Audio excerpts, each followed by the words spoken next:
Chicken Fajitas Casserole. Hey foodies, welcome back to the Food and Fun channel. Today, we're diving into a fusion of flavors with our Chicken Fajitas Casserole.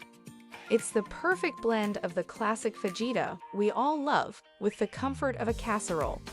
Let's get started.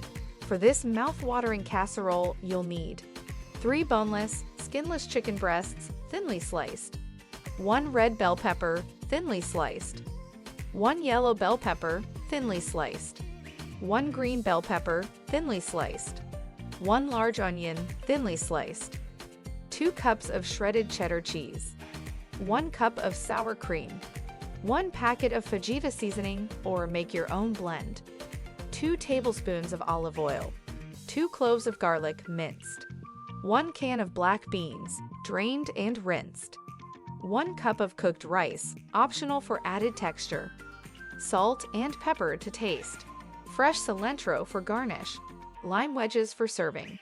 Got everything? Let's cook. First, in a large skillet, heat the olive oil over medium heat. Add the chicken slices, season with salt, pepper, and half of the fajita seasoning. Cook until the chicken is browned and cooked through. Now add in the bell peppers, onions, and garlic. Sprinkle the remaining fajita seasoning. Saute until the veggies are tender and aromatic. Preheat your oven to 375 deg, 190 deg. In a large casserole dish, start by layering half of the chicken and veggie mixture. If you're using rice, add a layer of it now. Then, spread half of the sour cream, followed by half of the black beans, and finally, half of the shredded cheese. Repeat the layers until all ingredients are used up.